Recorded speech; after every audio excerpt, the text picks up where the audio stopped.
O Evangelho segundo o Espiritismo. Introdução.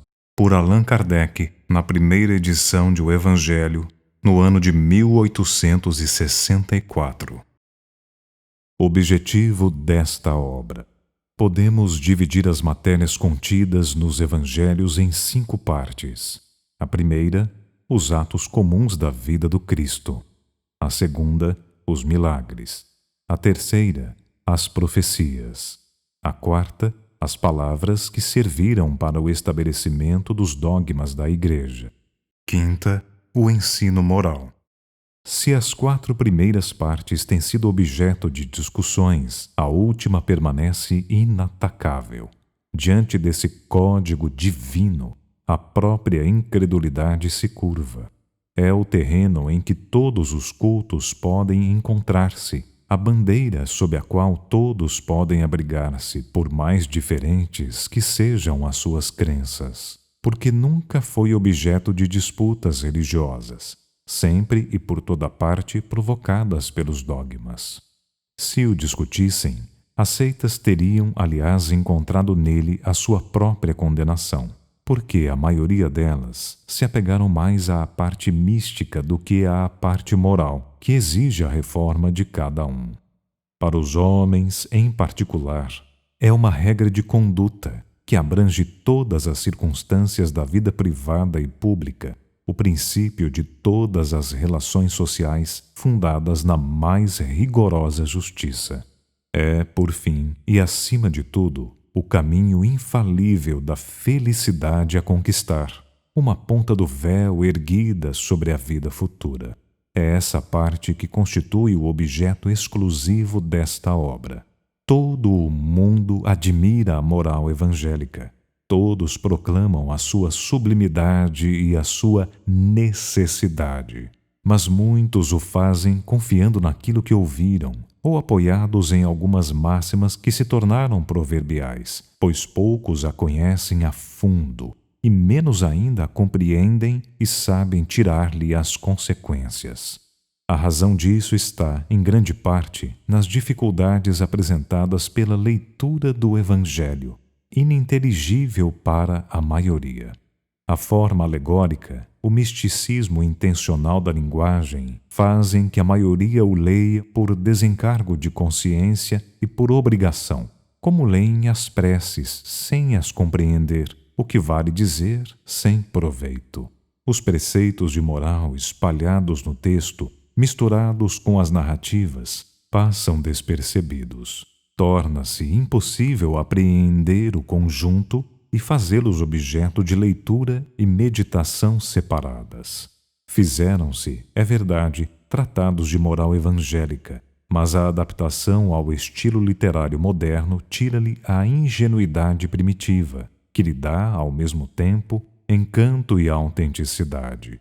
Acontece o mesmo com as máximas destacadas, reduzidas à mais simples expressão proverbial, que não passam então de aforismos, perdendo uma parte de seu valor e de seu interesse pela falta dos acessórios e das circunstâncias em que foram dadas.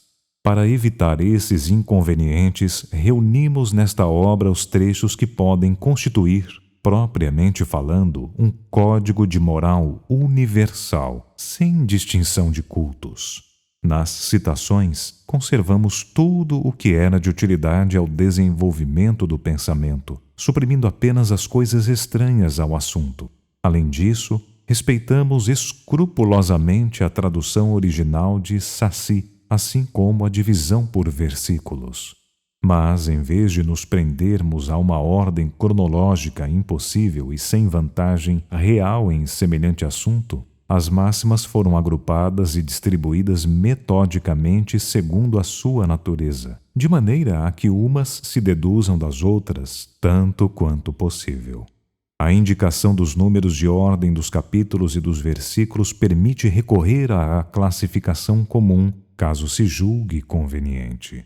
Esse seria apenas um trabalho material, que por si só não teria mais do que uma utilidade secundária.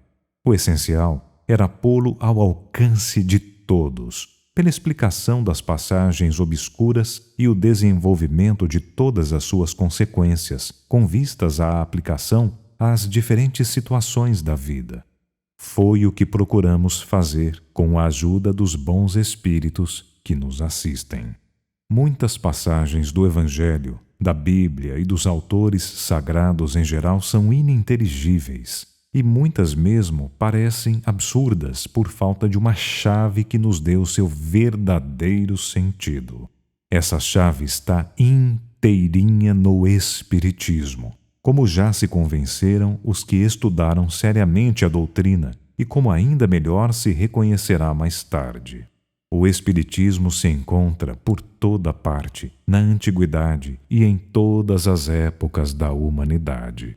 Em tudo encontramos os seus traços, nos escritos, nas crenças e nos monumentos. E é por isso que, se ele abre novos horizontes para o futuro, lança também uma viva luz sobre os mistérios do passado.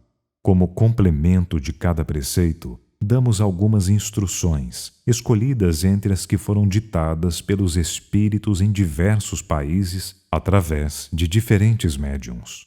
Se essas instruções tivessem surgido de uma fonte única, poderiam ter sofrido uma influência pessoal ou do meio, enquanto diversidade de origens prova que os espíritos dão os seus ensinamentos por toda parte e que não há ninguém privilegiado a esse respeito.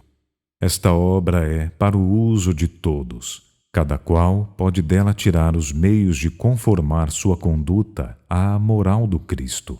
Os espíritas nela encontrarão, além disso, as aplicações que lhes concernem mais especialmente.